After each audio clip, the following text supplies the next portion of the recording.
everybody, and welcome to the weekend edition of the Total Soccer Show. I'm your host, Taylor Rockwell. We're recording this Sunday evening. We'll be out Monday morning, probably early Monday morning. If you're listening to it now, then you know that it's already out. And with me to talk about everything from this past weekend is a man who has, I believe, spent the last 37,000 hours in a row watching tennis. Is that correct, Ryan Bailey? Roughly 37,000 hours, that's correct, yes. I'm watching a lot of Asian tennis at the moment. Tennis from Asia, I should say. But can I tell you, Teddy, what I've spent my afternoon doing today? You absolutely can. You'll be very envious. I went to see Peppa Pig live. Wow. That's big time. Just by yourself, I'm assuming? Oh, yeah. I don't have kids or anything. I just like to support the arts. Tennis and Peppa Pig. You are a classy man, my friend. It was good because obviously Peppa Pig is British, and all the actors who are portraying the pig and its sheep and donkey friends or whatever they are on stage, they're all trying to do really good English accents. They're like, "Hello, Peppa, shall we jump in a muddy puddle, Governor?"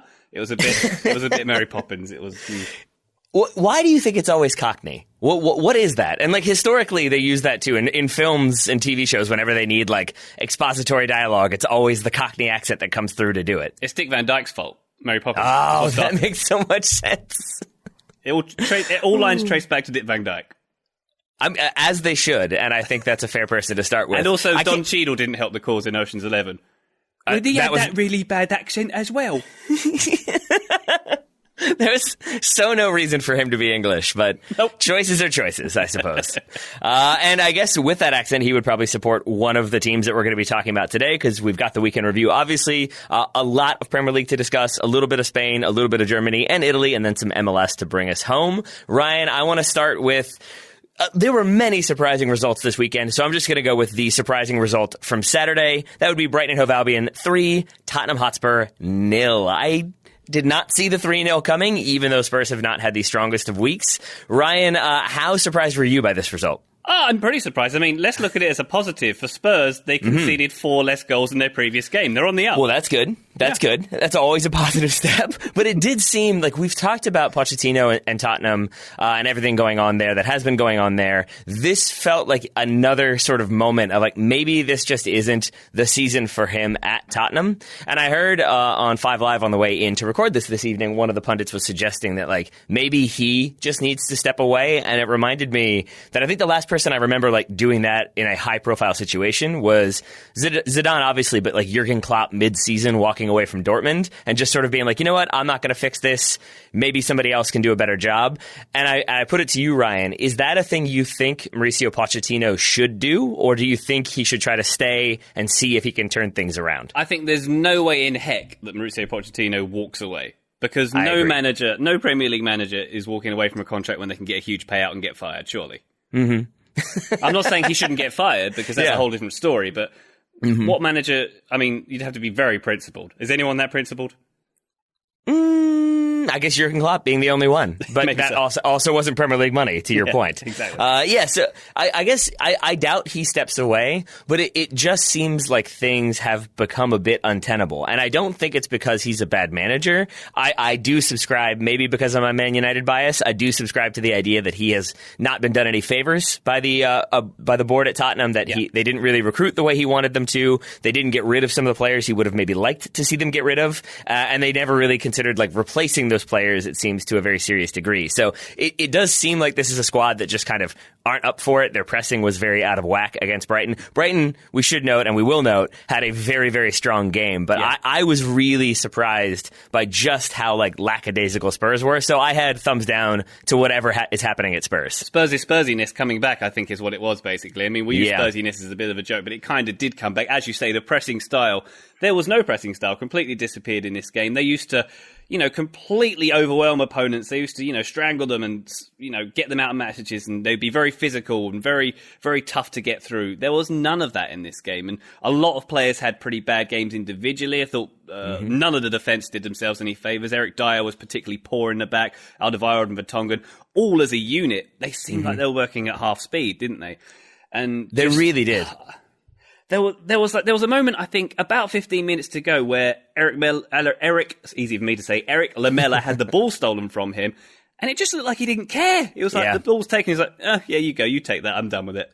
And that seemed like the attitude that kind of summed up what this Spurs team are about. And I think it's so evident. It's been evident for a while, but it's so evident that there are problems behind the scenes. I mean, Pochettino's been dropping these hints in his interviews since the summer about how, he's not happy with the lack of support he's been getting financially and whatnot. And we're hearing about all these, potential bust-ups between players and, salacious stuff going on behind the scenes. And quite clearly, quite a few players wanted away this summer, and a lot of them didn't get their wish. And they did not. Yeah. So there's a lot of problems here.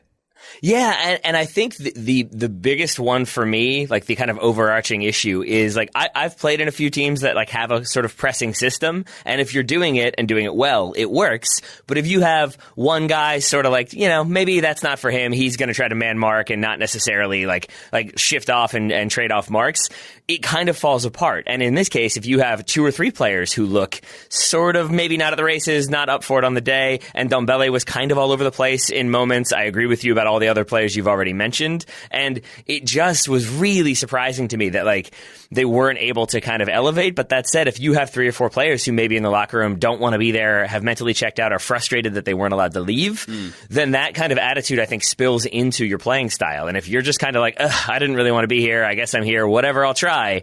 That attitude is slightly different than like, I'm going to go out and die for this club because we have a shot at the title or we could go deep in the Champions League. And it just seems like that morale has really taken a hit. And that's a big thing for a team like Tottenham to have behind them, because when they're in form, then Harry Kane does things. It also was not helped by Hugo Lloris. I am going to give him a cautious thumbs down because I kind of feel bad giving him a thumbs down for his performance, especially given his injury. A dislocated elbow is not a fun thing at all. No. But he's sort of like his positioning, the way he tried to handle like what was, I'm assuming, a cross that he then sort of didn't realize where he was in relation to the goal, tried to keep it out, instead falls backward, hyperextends the elbow. We find later dislocated. But like that right there is, again, representative of Tottenham in my mind, that he's had a few different mistakes this season that you don't make if you are sort of 100% focused and up for it. Yeah, definitely. And I think I'll blame Lamela once again, because that cross, it was Lamela not really bothering to try and stop that cross coming in for a start. So I know I'm attacking him a bit too much, perhaps, in this. No, not at all. I was trying to remember who didn't close down, and it was definitely Lamela. I'm pretty sure it was him. We should also maybe sing the praises of Brighton because it was amazing to me. I didn't watch this game live. I watched the extended highlights, and it was amazing to me how a lot of times you expect it to be sort of like, oh, Tottenham had a ton of chances and they just couldn't put them away, and Brighton kind of hit them on the break and maybe added one more at the end. And instead, like, Brighton were the dominant team in this one. I think it's a credit to Graham Potter for the adjustments he has made and he made on the day to really cause Tottenham problems. But they looked the better, more promising team, at least on Saturday. Yeah, definitely. I'm giving a big old thumbs up to Graham Potter for this transformation he's done. They've gone from that pretty mundane style of play they've been playing for a couple of years and just scraping it, and taking a risk with this sort of more ball-playing style. And it hasn't worked all the time since he's been there, but it shows what they can do. And Spurs flattered them, obviously, in this game for being completely uncompetitive. It was like night and day how uncompetitive they were. But just really good stuff from Graham Potter and Connolly as well, the youngster getting a couple of goals in this one. He had a wonderful day, didn't he? He really did. I've got thumbs up to Aaron Connolly. The teenage, I believe, making his Premier League debut as a starter is what it eventually became. They kind of narrowed it down. I think in the very beginning it was like getting his first Premier League start or his Premier League debut, and then it kind of got more specific as we went on. But a hat trick from him. I think one of them slightly fortunate, but then 2 very well taken goals, and just showing like how much effort and energy plays a part in your ability to score goals. That it's his fight after he like flicks one on that's saved, that then he gets the rebound for the second goal, and then just to kind of go at that Tottenham defense at the very end and have the kind of technical ability to execute and finish a lovely finish. It was hard work, but it was technical ability, and a really, really strong performance for a youngster who... Has he impressed you so much that you've invented an extra goal for him? I thought he scored 2. Oh, I thought it was a hat trick. Was it not a hat trick for him? So. Oh, I thought it was a hat trick. Well, then maybe he has. Maybe he has. He deserves one.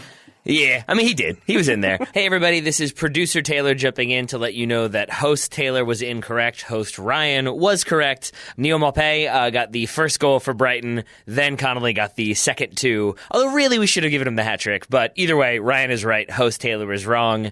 End of talking from producer Taylor. But he has impressed Ireland enough that he's gotten a senior call-up to the Ireland national team. So a teenager scoring some goals, be it 2, be it 3, even 4 if he'd scored 4. Still, a strong performance from him. Certainly. Anything else from Brighton v Spurs before we move on? I will give a little thumbs down to Tim Sherwood, who in commentary said, when speaking about Hugo Lloris and his mistake, said that he would hold his arms up if he could, but of course he can't hold his arms up. Not only is that a joke in pretty poor taste, but the phrase is hold your hands up, not your arms up, Tim. Come on. Come on. Well done, Ryan. Well done, Ryan. Take him to task and also correct his grammar. Well done. I like it. I like it. Let's move then to Liverpool-Leicester, a result that Liverpool fans certainly enjoyed. A 2-1 win at home for Liverpool.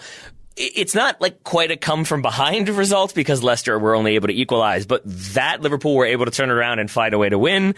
Emphasis on finding a way is a strong mark of, again, their kind of continued determination, maybe looking a little bit more focused than their title rivals. We'll talk about them in a little bit. Ryan, where are your thumbs in this game? I'm putting some big thumbs up for Liverpool because they are good at soccer. We've established this. Well done. Yep. They're winning loads of games. I think that they were quite wasteful in this game, though, because obviously they're playing sublime style, and the first half was excellent, wasn't it? But I mean, Milner, Mane, Firmino, I think Van Dijk had a header. All they could have scored a lot more goals than they did. And I actually had this down for a draw. I did a preview of this game. I had it down for a draw because I thought the way that Salzburg in the week got 3 here would give Leicester some heart. And I think it was 1-1 last time they came to Anfield as well. But Liverpool were definitely the better team here, although...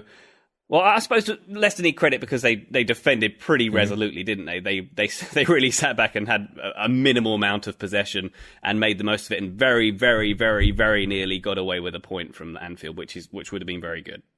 So you texted me, I believe, earlier in the day that like if Liverpool don't win it this season, they're never going to win it. Yeah. Is that about how you feel? I think that's definitely how I feel. I mean, if they can't, the advantage they've got over City, particularly with their result, which I'm sure we'll discuss shortly. If they can't do it with this kind of the canter they're on right now, what kind of platform are they going to need to get a title out of this Premier League? I don't know. Sure, do you agree with me? I absolutely do, and it was interesting to me the way this result was talked about, both on social media and in a few podcasts I listened to, as though like Leicester City are a weak team that Liverpool eventually were able to find a way through, but like you have to ask questions. It's like, no, that Leicester are 4th and have looked very good this season. What are you talking about? So I've not you have said nothing that I would disagree with, but just the way sort of Leicester were talked about as though they were, some like mid like lower half of the table team was very surprising to me, because I think, to your exact point, how disciplined they have looked, how strong they have looked, how good Soyuncu has looked coming in for Harry Maguire. I think they are a very difficult animal to deal with, and that Liverpool eventually found a way to get the result is obviously a strong sign of where Liverpool expect to go. I should add, there is the question about Sadio Mane. I do still have thumbs up for him because of everything he offered in this game. The really lovely 1-2 with Mohamed Salah, but obviously his goal itself, he was a little bit wasteful maybe at times, as you mentioned, but then ends up earning the penalty kick, and much has been made of this one. Most of the pundits I have seen have said it was a soft penalty at best, but probably should not have been given. I am not inclined to watch it 400 times the way I do certain decisions, so I've only watched about 20 times. But I say I'm not too upset about it. Maybe that's because I'm neither a Leicester fan nor a Liverpool fan, so whatever. But to me, it goes back to like our former co-host Albert had an old adage of like, don't make the referee have to make a decision. And if you're Leicester, if you deal with that and play a little bit smarter, that was just that one little mental lapse, and then they end up having to scramble, and then you end up conceding a penalty. I think if you are making the referee make a decision at Anfield in the dying minutes or like near the end of the game, you're basically always going to be sort of maybe giving the benefit to Liverpool there that penalty is probably going to be called. So I don't have as much of an issue with that, and so I am giving Sadio Mane a thumbs up. So where do you actually stand on the decision? Do you think it should have been a penalty? Yes, I think it probably should have been. Even though I am surprised by the way VAR is intermittently used and then not used for some of these decisions. Right. But I think the way he cuts back, it's always, especially in super slow motion, when he the match of the day folks, for example, were I think pointing out that he takes a step after the contact is made and you shouldn't be able to do that. But I just think it's really difficult when you slow it down to see how much just a tiny little bit of contact matters and changes the way your stride is going to be, the length of your stride, or even just the placement of the foot when it comes down, and it has a result. So I think a bit of a touch there is maybe embellished by Sadio Mane, but I think embellishment isn't necessarily the same as diving. Yeah, I can agree with you. I can say I can agree that was a soft penalty, and I can have no issue with the fact that it was given, because you can look at it at the end of the day. He was trying to flick the ball back to, was it Firmino possibly following up, and he was impeded from doing so. So that's a foul. I can kind of see that, but I'm giving thumbs down, Tete, to VAR for calling it. That's fair. I mean, let's be honest. A referee gave it, and VAR backed up the referee. So we can't have a problem with that. But I think my issue is what you mentioned just there is consistency. Let's rewind back to David Silva against Bournemouth when he kind of got his foot stepped on in a kind of similar manner.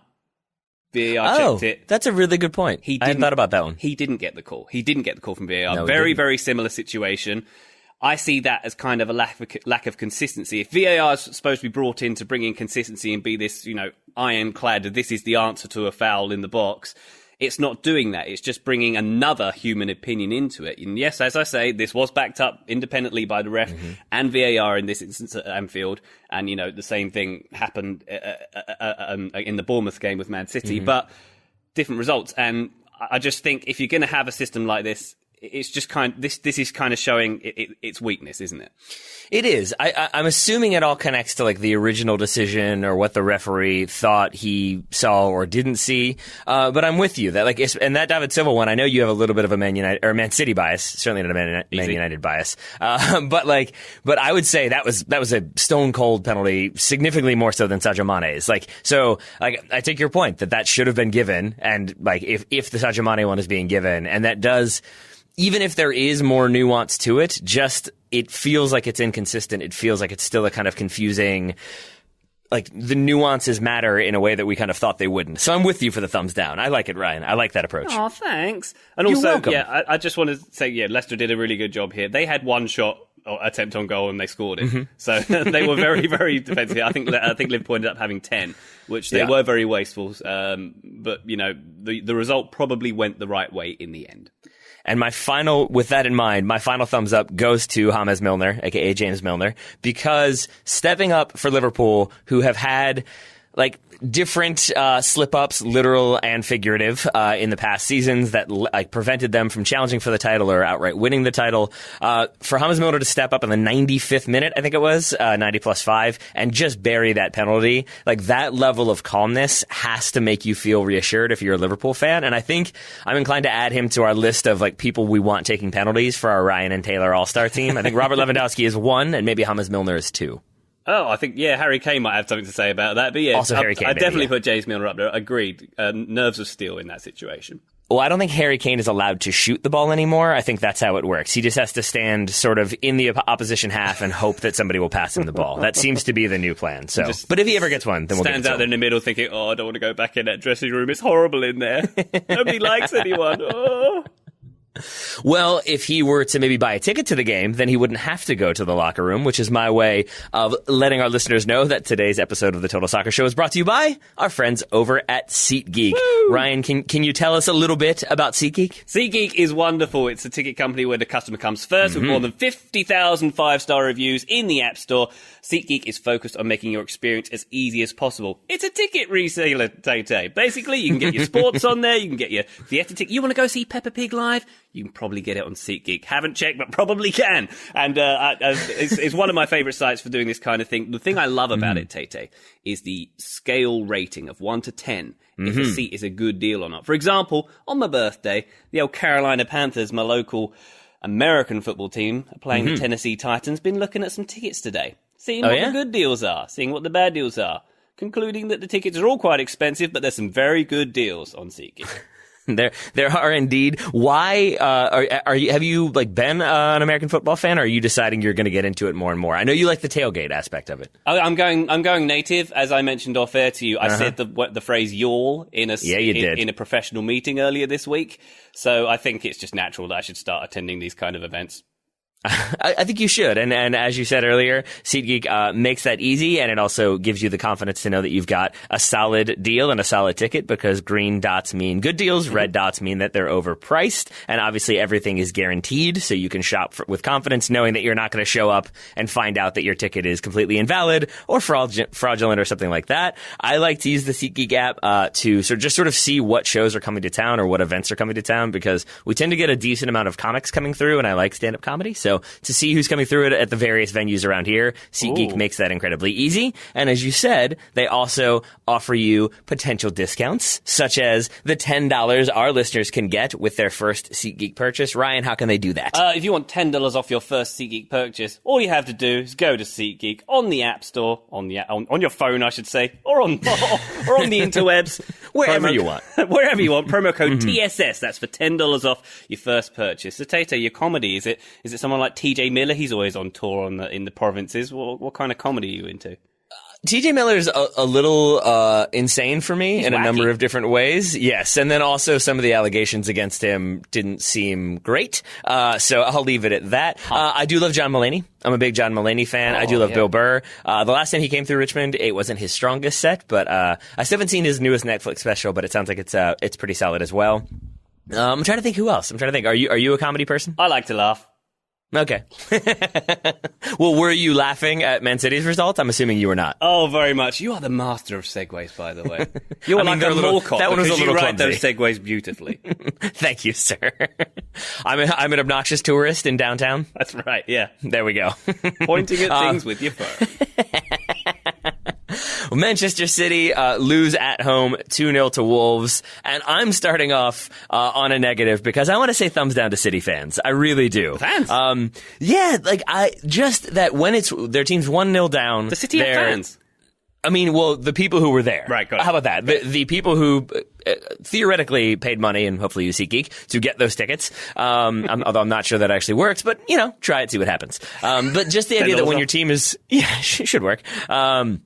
But when your team is 1-0 down, I would argue that that's when they need the support the most. That's when you've got to be the most vocal, because I do think that there can be that sort of chemistry, that sort of energy that everybody's cheering and up for it, and the atmosphere is loud, and your team kind of responds to that. City on the day were very wasteful, not nearly as sharp as we have seen from them, and maybe just a bit more backing would have been solid. But the number of blue seats that I saw with 5 minutes left, it was genuinely surprising to me, even though that's something we've seen before. It just seemed to me representative of the way this season is going to go for Man City, that always difficult to win back-to-back titles, even more difficult to win 3 in a row. And some of that fan complacency, it does seem like is part of this Man City squad right now.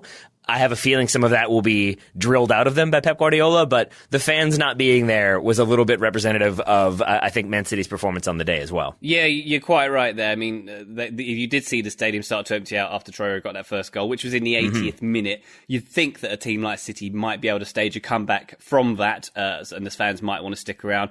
And to be fair, City fans aren't known for their hardiness in that respect. So no? This is something that's not necessarily new. But speaking of a lack of hardiness, I think we saw quite a bit of that on the field as well, didn't we? Lots of fairly mundane performances from Man City in this one. I think there's a lot of similarities with the way Spurs played, quite lethargic in many instances, and quite a few players playing well below themselves.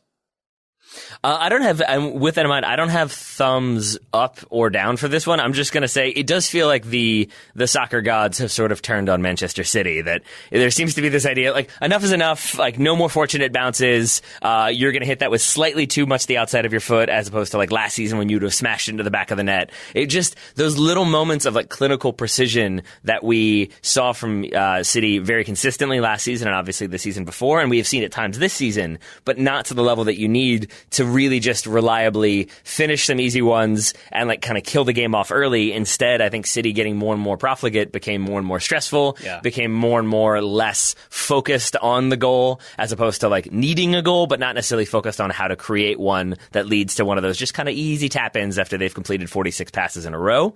And so just a little bit of that wastefulness, it really seemed came back to bite City, obviously because of the loss, but also because it could be a potentially big one given Liverpool winning and now potentially poised to, I think, equal their Premier League wins record, there being Man City's, when Liverpool play Man United, a game that I am not looking forward to. So instead of talking about that, or at least until we talk about that, Ryan, where were your thumbs from this game? I got a thumbs up for Wolves for winning this game with 24% possession. It's absurd. It's pretty absurd, isn't it? And against Man City as well at home, a very rare feat to achieve. But in the same way, I'm going to give thumbs down to City's, not only their defensive pairing, their defensive line, but also the midfield. And we're obviously, it's a bit trite to talk about the defensive pairing, Fernandinho and Otamendi not covering themselves in glory once again in this one. I mean, for the first goal, it was Cancelo who gave away the ball. And then Jimenez ran through Otamendi, literally like he wasn't there. It was like some sort of FIFA glitch where Otamendi put this challenge in and it just didn't even touch him. Nope. And then Traore with that really nice finish on there. But obviously, Otamendi not doing himself any favours there. Cancelo getting the nod over Zinchenko, I suppose, because Ben Mendy got that mysterious another injury. But not just the defensive line having issues there. The way for both goals, because the ball was given away in almost exactly the same area of the field for both goals. And it seemed like there was no midfield support at all. No one was kind of tracking at all. And the Wolves were able to bypass City's usually resolute midfield very easily to get it up the other end. And that was sort of indicative of their lethargy, I thought, from this entire performance.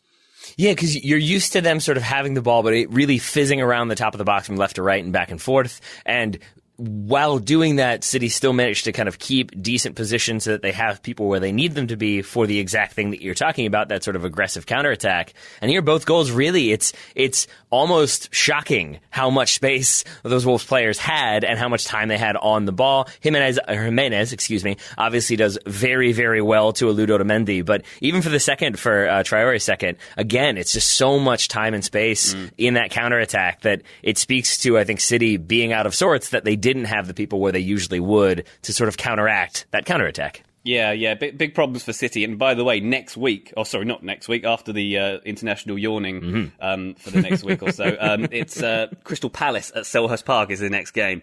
Palace, of course, being the last team, I believe, to beat them at home before Wolves. And Palace doing reasonably well under Big Roy. So that should be a bit of a challenge for them. I prefer Uncle Roy, but Big Roy's fine too. Roy, Why not? Why not? I confused Big Sam and Uncle Roy a little bit there. I apologise for that. But I mean, this could be just the wake-up call, and perhaps this international break is perfectly timed for this team. And I think this could, I mean, for all we know, for the way this season's going and its unpredictableness, this could be the wake-up call for like a 40-game winning streak now. Who knows? So it could be a wake-up call for Manchester City. I think Manchester United have now had 12 straight wake-up calls, I think is the number. Man United losing away at Newcastle 1-0. A great goal for Newcastle coming from Matty Longstaff, which I am surprised to say was like my thumbs up moment from this game. It genuinely made me emotional when he scored that goal instead of just furious. Like seeing him get mobbed, seeing him very close to tears, it seemed, when he was being mobbed, and then afterwards, like the kissing of the badge, obviously from Newcastle, a teenager, like starting alongside his brother and scoring is pretty phenomenal. And it was a genuinely emotional moment in an otherwise horrific thing. Yeah, I'm literally getting a bit of tingles you just describing there. You go. I mean, it is beautiful, isn't it? You got sort of localish lad Steve Bruce on the coaching the team. He's put these two brothers in there. Yeah. That kind of whole story. And we know that Newcastle fans have been through it time and time again. And to get this kind of result is really, really wonderful for them. And they are a great organisation when they get it together like this. But can I read you out a little list here? Sure. Toy Story. A Night at the Roxbury. Fruitvale Station. Oh no. Run Lola Run or Lola Vent. This is Spinal Tap, Sexy Beast, Eraserhead. All these movies are 90 minutes or less. All of those films, you're better off watching them than watching Man United. I've watched several, because my father-in-law's been staying with us in the last few weeks. A Night at the Roxbury. A Night at the Roxbury. You're saying that's better? Okay, it probably is. Him? Me? Him? Yeah, oh, come on. It's amazing, that movie. Great. I don't know. Watching paint dry may be better than watching this Manchester United team better than right watching now. Manchester United. You can give me that, surely. But I was saying, I've had to watch a lot of Man United. I had to watch the Europa League game earlier in this week. The indignity of it all. So you were the one. Seriously, I feel like I might be halfway through my life at this point. You don't get a long time on this mortal coil. And to spend so many times watching a Man United side in the past, let's call it the past, 5 or 6 years. Why are we doing this? Why do we do it? Why am I watching this? Why am I spending so much of my time watching this team that I really don't like watching? Because you started doing the weekend review with me, my friend. Welcome to your nightmare. Also, nicely done quoting the Bard there. Well done. I don't want to overreact here as a Manchester United supporter, but I'm going to say thumbs down to everything forever and always until Ed Woodward is fired and the Glazers are launched into the sun. Reasonable. Is that fair? Yeah, I like that. Okay, cool. I mean, obviously there are problems on the field, but what you're alluding to is there are big problems off the field too, and we've discussed this before, and I'm sure we'll discuss it again. This is a team who promised they would get a finance director, a football director, a director of football. I mean, they could use both, so that'd be fine. Well, the problem is they've probably got a finance director who's signing all the players, and somebody who's got no experience of the game. So that's probably a key problem they've got. They've got the continual issue of the Glazer ownership and the way they might be taking the dividends out of the club, not necessarily doing what they should be. Not that this club aren't spending, but they're spending badly. I got thinking about as well is, when you see those like soccer shop graphs of the shirts that are sold the most in the US, and Man United always seems to dominate in a lot of states, but which kids are going to be buying Man United shirts when they show up on Saturday mornings and they're watching the NBC coverage? It just feels like the United sort of as a brand, as loath as I am to use that term, feels a bit like a relic. It really does. It feels like a bit out of touch, doesn't it? And it feels like they're doing nothing to help themselves. If all the object is here to return money to shareholders and to keep push, Ed Woodward doing what he does financially, it just feels like it's not very long term if you're not doing it on the field, because the kids aren't going to be interested in this nonsense, are they? No, I mean, and the kids that are currently employed by Manchester United seem to be only infrequently interested. I would say this, to your point about jersey sales, two things there. Number one, I think you're correct that there is not a player on that team like Paul Pogba, maybe David De Gea, maybe in terms of world class standouts. But even then, De Gea is a goalkeeper that always kind of limits appeal, which is a weird thing to say, but it is kind of true. And then Paul Pogba having the season he's having and sort of also seeming similar to some of the players at Tottenham, maybe he doesn't necessarily want to be at Manchester United anymore. That limits the appeal. And so then what it comes to is I actually kind of thought about this, not quite in the jersey vein, but in a development vein to looking at Liverpool. And Mohamed Salah was a somewhat proven thing, but also was a Premier League failure when they signed him. Sadio Mane is a player who some people know a lot about, but is definitely not that world-class soccer icon that you maybe think of him as now. And it's about how much they develop under the manager and how much they work. And you could say that about James Milner, Trent Alexander-Arnold, Andy Robertson. All of those players have risen to the occasion. And so even if they didn't start off being those massive high-profile names that you want on the back of a shirt, how much they've improved and how hard they work for that team, I think that then justifies even some of the lesser-known players. And I contrast that with Manchester United, and there's really very few players, I think, right now who bring that same drive and level of energy and just general enthusiasm and joy that you see from Liverpool, from City, from some of the other exciting teams in this league. So, yeah, I don't think they're going to be selling too many jerseys, especially if they keep kind of changing them but keeping them the same and making them increasingly boring all at once. Yeah. I mean, there's no kids in Ohio who want McTominay on the back of their Man United shirt. You don't think so? I don't think so, unless they're named McTominay. No, they're not. I think you're absolutely right. By the way, speaking of my father-in-law, the avid Manchester United fan who literally wears his shirt every time we watch the games at home, he one of his takes, which might be one of the all-time worst takes I've heard when we were watching the Europa League game earlier in the week, was they should never have sacked Louis van Gaal. Ooh. Wow, that's a deep... That's even more hipster than they never should have sacked Mourinho. That seems to be the new hipster statement. It's like he elevated the shouldn't have sacked Mourinho level to the next thing. And where does your mind have to go? How much have you been suffering in recent months that you have to conclude that you never should have sacked Louis van Gaal? Good Lord. That's a hot take. That's a hot take right there. Boy, That's up there with like maybe David Moyes should have been given more time. Probably not. Should never have sacked Ron Atkinson in 1983. Tell you what.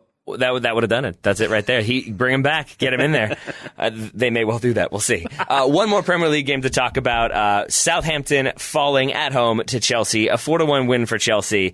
And I think most people can probably guess where we're going to go with this one because I'm giving thumbs up to Christian Pulisic. The pull assist. The pull assist. He gets the assist for Michy Batshuayi for the fourth goal, I believe it was. Although we've already established in this show today that my track record when knowing who scored and when is not great. No, I think you nailed it that time, though. Don't worry.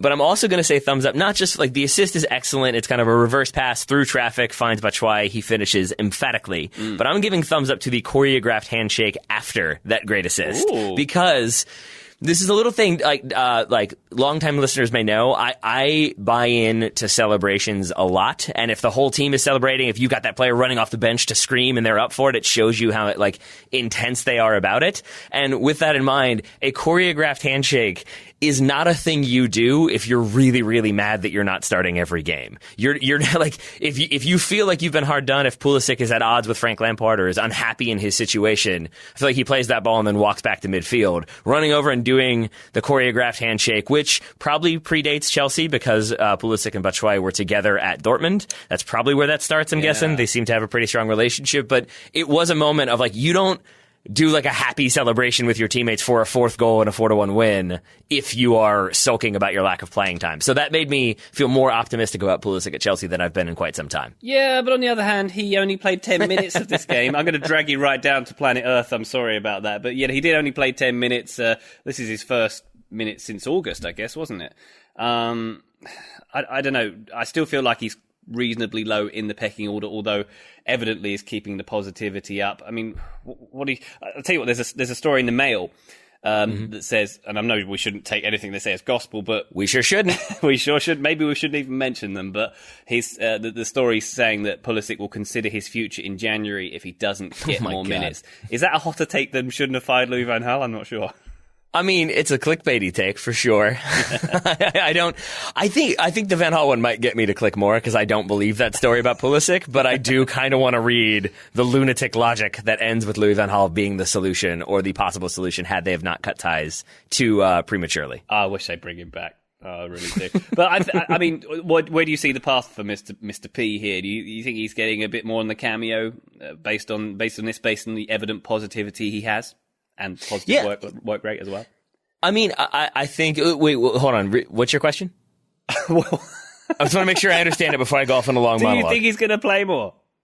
I think he. All right, let me phrase this properly. I hope he will, and I think he will. Not solely based on this performance, but like. He is still very young, and he is playing for a very high-profile team in what I would argue is the most high-profile league in the world. So.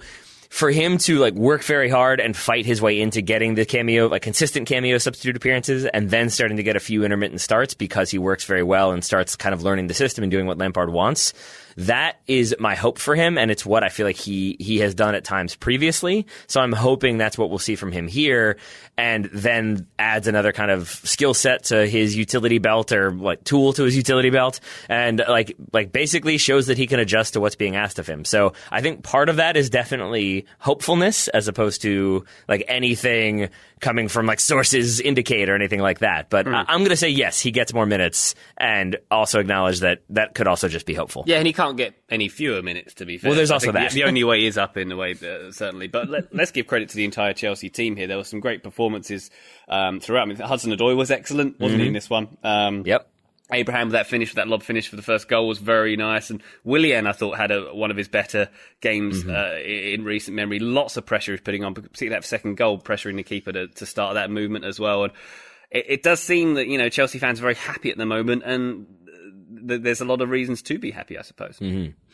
And I don't want to be too like hot takey here, but I would say to your point about Man United and like who you want on your jersey, at the beginning of this season when Chelsea lost to Manchester United 4-0, like we had this like conversation about like, are they actually a like Premier League quality side? You look at some of the names that were starting for them at that point, and it felt like is that much better than Cardiff for somebody like that, like of seasons past? And now I look at them and like there's a lot of names that if you're a Chelsea fan from that team and how hard they've worked and how good Tammy Abraham has been and what he represents, like you want those names in a way that I think you probably didn't at the start of the season. So I don't know if all the credit goes to Frank Lampard. A good chunk of it probably does. I did not see them rounding into form this quickly, if at all. So that they have is, I would say, one of the more remarkable things about what has already been a fairly remarkable season. Yeah, and I think Lampard deserves credit because he's created a team that fans feel they can have an identity with. And I think if you look at someone like Jorginho, who was very much, certainly as the season went on last season, became a bit of a villainous character. And now he's had this redemption story almost. And I like seeing him play in the same team as Kante as well, which is something that people wondered why on earth that wasn't happening last season. So it seems like some good decisions are being made, lots of them forced on them, such as starting all the youngsters. But yeah, it's hard to dislike this team, isn't it? And I've always kind of disliked Chelsea, if I'm honest, and it's hard to do that right now.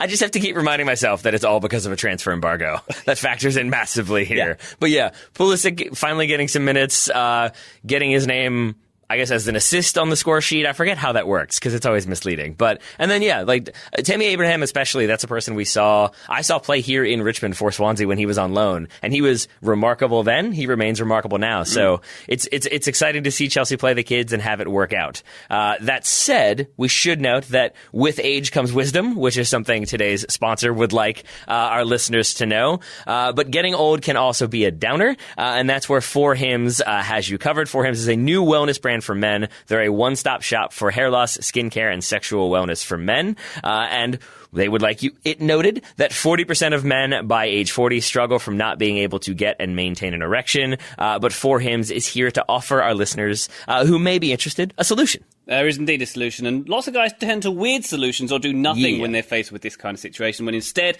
they can turn to medicine and science, and that exactly is what Four Hims are bringing you. They connect you with real licensed doctors and FDA-approved pharmaceutical products to treat ED. There's well-known generic equivalents, name brand prescriptions to help you combat ED. There's no snake oil sales or anything like that. This is all good stuff, Tay-Tay. Can I just list in the copy for a moment that there's no snake oil, you don't have to worry about expensive pills, and they've added you don't have to get injections where no man wants an injection. Didn't realize that was a possibility. Certainly don't want that. So I agree with Four Hims that is not a thing I want to have to worry about. No painful injections like other treatments that are out there. So you can stop worrying about multiple in-office doctor visits and also needles going places that I never want a needle to go. I had an injection in my butt once. See, that's standard, right? Aren't you supposed to do it there? It's like, I mean, I wouldn't say this about your butt, Ryan, but is it a fairly like fatty area that kind of can absorb that a little bit? I'll tell you the situation. I was in Dubai, of all places, and my neck seized up. I couldn't turn my neck left or right. So I went to the doctor in the hotel, and I was like, I'll give you an injection to relieve it. And I was like, okay, this is going in my neck. And the next thing I know, it's not. So it was a bit of a surprise. Interesting. All right. And there was a language barrier that prevented me from getting this information, I suppose.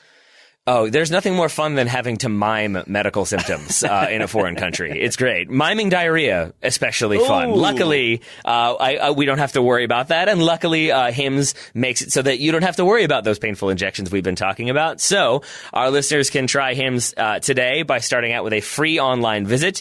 Go to forhims.com/totalsoccered. That's forhims.com/totalsoccered. That's all together. Forhims.com/totalsoccered. It looks like Total Soccer Ed, which looks like a class you might take at college. One day, Ryan. One day. That's the next step. That's the next step in the process. There we go. You should see website for full details and safety information, but this could cost hundreds if you went in person to the doctor's office or a pharmacy. So remember, that's forhims.com/totalsoccered, which you can learn about Total Soccer Show and then also get discounted rates on your Four Hims products. Absolutely. This is hard made easy. Say hello to your little friend. That's terrific, Ryan. That's so terrific, in fact, that I'm going to let you choose where we go next. Where you want to head? Let's go to Inter Milan versus Juventus. Right. How about that? The Derby d'Italia. Derby d'Italia. And this one is a pretty, there's no love lost in this game, is there? I mean, these two teams, historic rivals. Actually on the Juventus English Twitter, they put out this very mocking video after the result, which was 2-1 to Juventus, we should say.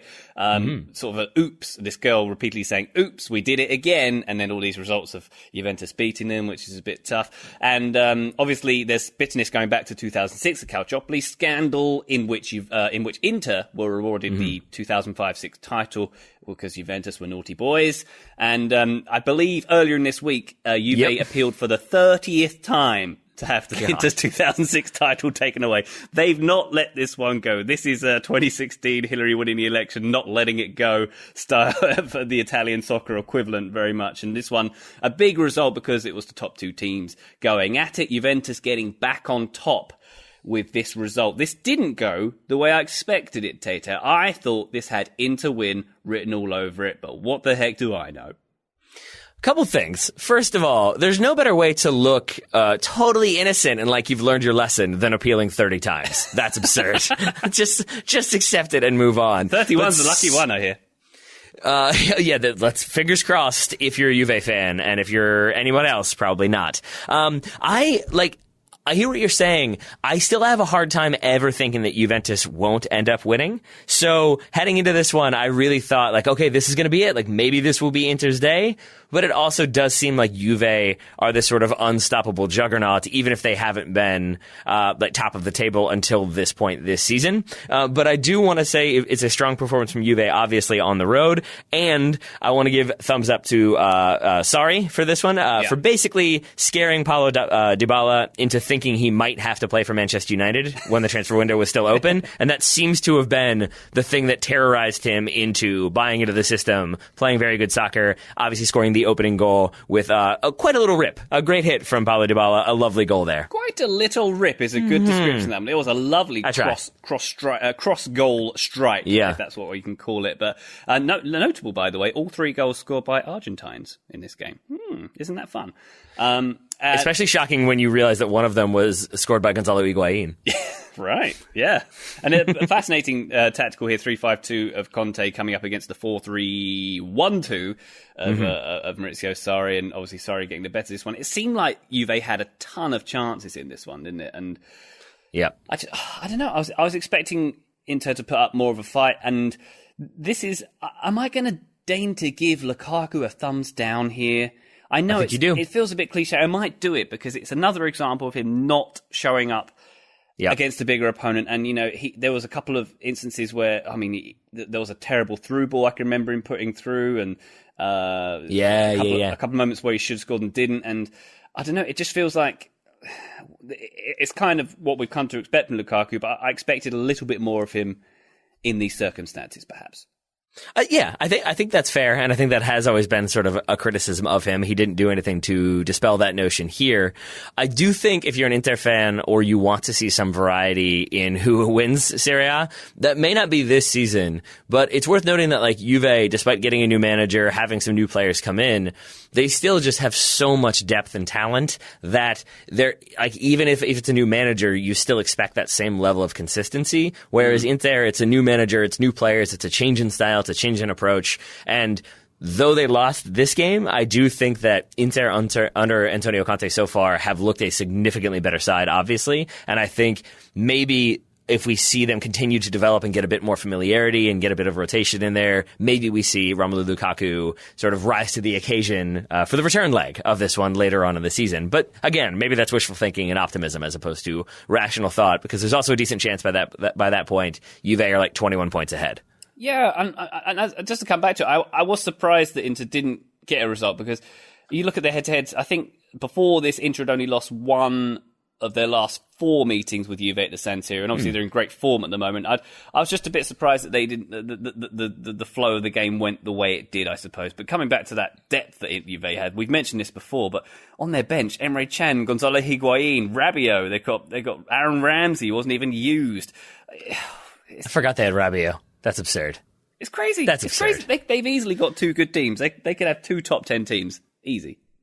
They could, and I ragged on him a little bit. You just mentioned him there, but I do have my final thumb from this game goes up to Gonzalo Higuain for not missing horrifically. Instead, he scores the winner, and the commentator. I'll give props to the commentator for this one, but not the commentator to the next game we're going to talk about. But in this one, he points out that when Higuain gets the sort of return pass that sees him in a very strong attacking position, he takes a touch to settle, and then he takes just one more little tiny touch and then gets the shot off. And that second little touch pulls the goalkeeper out, but sets Higuain up perfectly to hit the ball exactly the way he wants. And that calmness in front of goal is something we haven't always seen from him, but we saw here, like that clinical finishing and why they paid so much money for him, so he can come in and score these big time goals. Absolutely. So well done, Gonzalo Higuain. All that secondhand sorry smoke in his lungs isn't doing him any harm. Yet. We'll see how it goes long term. But right now, it's fine. Let's move to Spain. Another sort of surprising result, I guess. Saw Madrid fairly dominant against Granada. Ryan, where are your thumbs here? Thumbs going right up for Eden Hazard. He got his goal, baby, and it was a nicely taken one, wasn't it? It was a little lob over about 3 defenders trying to tackle him at the same time. Yep. I mean, I feel good for Eden because he I don't know him personally, but I have interviewed him before, and he's lovely, a lovely character, and deserves better than he's had so far at Real Madrid. This was his first, he hadn't even had a goal or assist before this point. A very poor start for Real Madrid, and I wrote something last week in comparison to his Chelsea last season. He was Player of the Month in September. He had 6 goals by the end of September, and obviously nowhere near that. He hadn't played as many minutes for Real, to be fair, but just looked completely unable to influence games, completely unfit as well, and it's a slightly different story in this game. So good for Eden Hazard, good for finally getting on the score sheet. That's going to do wonders for his confidence. What do you mean when you say he's like absolutely lovely? Like I'm just curious because I think like I've asked questions to players in like mixed zones and coaches and press conferences, but I've never really sat down with a very prominent player like that. So I'm like, were his answers very interesting, or was he just very charming and polite? So I interviewed him at a Nike event in London, where I actually also did an interview with Pulisic, who was very nice too. But Eden Hazard, I sat down with George Qureshi from The Athletic, asking a few serious questions, and he just had loads of time for us, and he was very friendly. And then I had to, for a certain outlet, wanted a bunch of fairly stupid questions asked. Not stupid, I mean like things like your favourite cartoon and that kind of stuff. Yeah. And he was very game to do that kind of thing. He just seemed like, for all the ego you get in this game, and so he could have been very closed, and he was just very warm and open and smiley. And from all accounts I get from other journalists I've spoken to, that's his character. He's lovely. So that's what I mean. And now the important question: do you remember his favorite cartoon character? His favorite cartoon was The Simpsons, and we did some quiz. Okay. It was great. Okay, I'll allow that. And I will continue to give some thumbs from this one. I'm going to give a thumbs up to our old friend Federico Valverde, who is, I think, in the TSS Scouting Network, has been for quite some time, but came in and caused lots of problems for Granada. I think he gets the assist for that Hazard goal, though Hazard did most of that by himself. But a strong performance in midfield from Valverde. A less strong performance from the color commentator. For the first goal, he was really trying to do his best Ray Hudson sort of approach. So when Benzema scores, his line was, "The goal was as wide as," then paused, then said, "I don't know, a river mouth?" It's just like, you gotta have these a bit more chambered, my friend. Like you can't really throw that one out there with quite that enthusiasm of Ray Hudson if you don't know where you're gonna land it. Didn't Hudson have a line something like, "It was as clean as Neutrogena," or something beautiful like that in this one? I like that. Oh, that man is fun in small doses. That's how I'm going to describe that. Yeah, he's lovely as well, actually. That's a different story. But what are we going to say about Gareth Bale in this game? Interestingly, a little tidbit we found out about Gareth Bale from the Club Bruges Champions League game earlier in the week, that he obviously wasn't in the squad, which was a surprise, and he arrived at the stadium 4 minutes after kickoff. Wow. Which is kind of a I'm just here so I don't get fined kind of situation. It really is. Really, really is. I don't know what to make of Gareth Bale, because for every moment that he looks sort of like he would be just as happy playing golf or is showing up late, I mean, that first goal for Benzema, it's a good finish from him at the back post, and he's got to be there and be smart. But it's a really, really lovely ball from Gareth Bale. It's kind of like outside of the foot, but really driven, knows exactly where he's hitting it, knows exactly where he wants it to go. It looks like a golf shot almost. And it was sort of a reminder of like, he's so good. What has gone wrong? Why can't he just be the best? But why can't you like him, guys? Come on. I mean, he doesn't. He doesn't help himself. I'll definitely say that. Quite inoffensive, though, in general, don't you think? Yeah, but I think not learning Spanish, not really trying to blend into the culture very much or show any sort of real enthusiasm for the culture, and then not having that next level of no, I really want to play, I want to be out there. And instead sort of whatever, if you don't like me, I'll go play golf. It's frustrating to me because I want him to succeed, because I really liked when he was at Tottenham, when he kind of became that dominant player, and I liked him in the BBC and how dominant they were and how good he looked. It was fun to watch. Yeah. I don't really root for him. I don't really care about Real Madrid one way or the other, to be honest. But he was just such a fun, electrifying player that he still has those flashes where you're just oh right, he's super, super good. And then he just kind of jogs around for a little bit after that. Yeah. It's a shame what's happening in many ways. It could be so different. But can I also give a thumbs up to Granada here? Because you may. This was obviously a first versus second battle. Very unlikely that Granada were in this position before the game started. Newly promoted team. I looked it up. They haven't finished in the top half since 1974. Real Madrid's budget is 18 times bigger than theirs. And this was almost... this is almost a game where they got a point out of it. Madrid was 3-0 up. It got very close to getting to 3-3 before James killed it off in injury time. So full credit to Granada for coming at Madrid and almost getting right back into this one. I like to see sort of an underdog do that kind of thing. I mean, how can you call Granada the underdog when they brought in the likes of Gonzalo Vadillo and Carlos Fernandez, when all Madrid had to rely on were Luka Modric, Isco, and James Rodriguez? That's pretty much the same thing. Quite. Yeah, you're right. Even scales. Even scales. Indeed. One more European matchup before we turn to Major League Soccer. Let's talk Bayern 1, Hoffenheim 2. Again, not the result, not really the result we saw coming this weekend, but here it is, Bayern dropping points at home.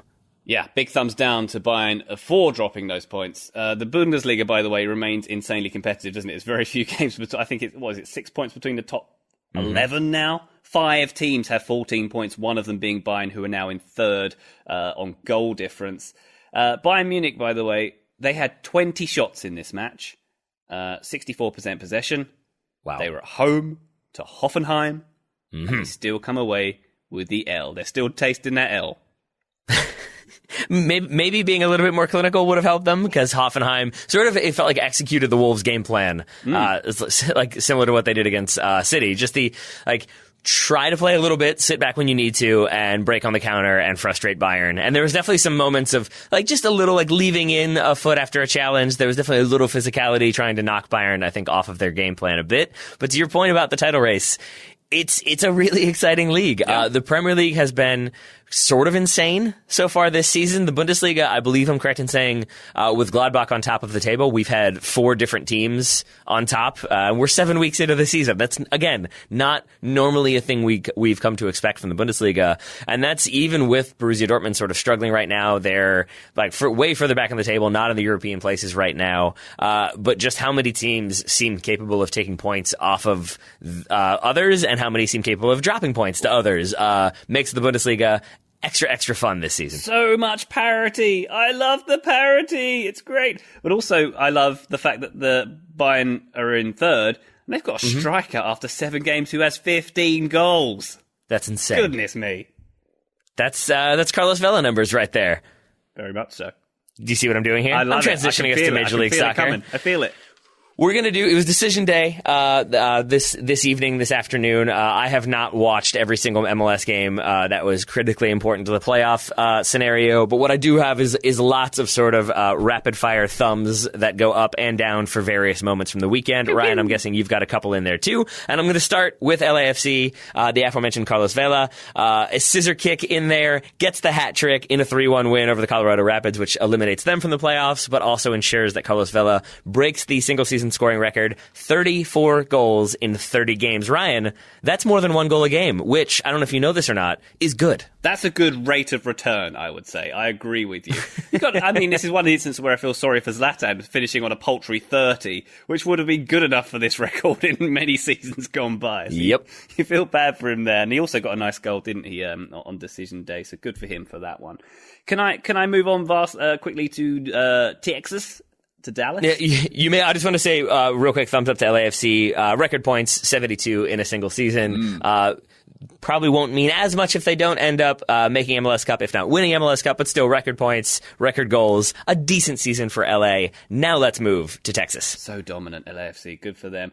Let's move to Texas. Dallas are getting a 6-0 over Kansas, securing that playoff spot in the West in style, I would say. Although, I mean, Kansas haven't been great this season, and watching through the highlights of this one, some of their defending left a lot to be desired. And if you thought Tottenham's back line was slow, check out Kansas. Also notable this game because the stadium looked kind of Man City after 80 minutes a little bit. Yes, that's FC Dallas's sort of situation right now. Yeah. I forget how far Frisco is outside of Dallas, but it's not particularly close, so that certainly doesn't help. And then sort of having an unspectacular finish to the season probably hasn't either, though 6 goals at home, 2 of which were in the first 12 minutes. That's a good way to sort of emphatically say, no, we belong in the playoffs. So I'll definitely give them that thumbs up. I'll give Portland the same thumbs up. Portland with a 3-1 win over San Jose, who were the other teams sort of vying for that spot in the West, or one of the spots in the West, but it ends up being Portland and Dallas. The teams that were most likely to go through end up going through, and now we have our brackets secure. Ryan, I'm going to run through them very quickly if you don't mind, in case people haven't seen. We've got Minnesota versus the LA Galaxy. Minnesota home to the Galaxy dropping points allows that to happen. RSL, Real Salt Lake taking on Portland, or hosting Portland, I should say. Seattle hosting Dallas, LAFC getting the first round bye in the West. In the East, NYCFC obviously getting the first round bye. Toronto getting the results on the day. DC United doing the opposite of that, which means Toronto hosts the playoff game. Philadelphia hosts the New York Red Bulls, and Atlanta host New England. One thumb I want to give up from those games I just mentioned, or at least one of the teams I just mentioned. I'm giving thumbs way down to DC United. A win against FC Cincinnati would have seen them secure a playoff spot, or a home playoff match, excuse me. As Pablo Maurer tweeted, DC United somehow just set an MLS all-time record for consecutive shutouts while failing to beat the worst team in MLS history, who were playing with 9 men, costing themselves a home playoff match. Woof, says Pablo, excuse me. I agree. Thumbs down to DC United for that one. Woof, woof, indeed. So, okay, inevitable question for you, Tate. Who's claiming MLS Cup? I mean, obviously, the 3 favourites, NYCFC, Los Angeles, and Atlanta, I presume. And Atlanta, I think, actually the bookies' favourite at the moment. So where do you fall? I mean, Joseph Martinez returning, I believe starting and definitely scoring. That's got to make Atlanta fans feel pretty optimistic. I see them being more than capable of getting past New England. Philadelphia have been shaky. They were once atop the East. Now they're in third, playing the Red Bulls. That one's a bit of a toss-up. I doubt either one of them ends up making the final the way I thought maybe one of them would instead. I wouldn't be surprised to see NYCFC versus Atlanta, especially because it's just the one-game format, means you don't have the opportunity to kind of come back and find a way to get one when you're playing at home and try to shut things down on the road. So I would go with like the favorites of NYCFC versus Atlanta in the East. LAFC seem very dominant. I would not mind, nor would Major League Soccer, an LAFC NYCFC final, but I really, really want LAFC Atlanta in the final. I think that would be a terrific game to watch for a number of different reasons. Yeah, for the spectacle of it, I think I agree with you there. But my pick is DC United to grind out 1-0 wins all the way. They're getting knocked out in the first round. Yeah. One more thumb from the MLS action. Thumbs down to Josie Altidore, but like a sad, understanding thumbs down. Subs off with injury in Toronto's victory, the final game of the regular season. Seems very likely that he's then going to have to withdraw. We'll miss the international break, which means we may end up seeing some of the familiar names who people don't necessarily love to see starting up top for the U.S. national team in their 2 CONCACAF Nations League games. And just for the headlines that's going to generate and the angry tweets that will be written, I'm giving Josie Altidore a thumbs down. Are you inferring that we love to see Josie Altidore? I think people would be more okay with Josie Altidore starting than they would, say, Gyasi Zardes. Really? Yes. Yeah, I think so. I think even though Josie has his issues and has been intermittent and has the injury history, I still think he is a significantly better striker than many other players in this pool, Gyasi Zardes being one of them. I don't have any animosity towards Gyasi Zardes. I understand to some extent why Greg Berhalter calls him in, because of the existing relationship, because Jesse Zardes does what Berhalter wants and has the personality that Berhalter wants for this squad. But that said, like you know his limitations. We've seen his limitations. Josie Altidore, we know, can do big things in moments when they need to happen. It's been a while since he did that consistently, I would argue, and that is definitely frustrating. But I was excited to see Josie Altidore back playing for the U.S. and looking strong and rounding into playoff form. Instead, it seems like that's unlikely to happen. Fair enough, and I like Josie because he's in one of the best sports power couples with Sloane Stephens here, soccer and women's tennis. My two interests crossing over, baby. Oh yeah, speaking of which, we should say it is a massive credit to Ryan for coming on the show as late as he has. It is now almost 11 o'clock as we're recording, and Ryan has again, I think, a very full day ahead of him. I'm not even going to exaggerate the number of hours. Ryan, what's your coverage like tomorrow? I think I start at 6 tomorrow, but I was up at 4 a.m. watching tennis in Beijing this morning and writing about it. So an early morning this morning, an early morning tomorrow, a late evening tonight. But I very much appreciate it, Ryan, because we are able to talk about many, many things from this past weekend, and I look forward to doing it next weekend as well. Absolutely, I love it, and I didn't even fall asleep during Peppa Pig Live, by the way. Give me credit for that. Except I will give you credit for that. I should add it's international break, so probably not next Monday, but the Monday after that, definitely back for some weekend review. I would love that. Thank you very much. All right, and until then, I hope you get to see Peppa Pig a couple more times, and I'm going to need accent reports throughout. Hello, Governor. It's always a pleasure. Never a chore being on your show. That sounds authentic to me. You should be in there. I think you've got a future in Peppa Pig, my friend. Yeah, I'm going to audition for the part of Danny Dog. Thank you very much. I know nothing about Peppa Pig, but that sounds good. Ryan Bailey, thank you very, very much for taking the time. It is always appreciated. Always a pleasure. Never a chore.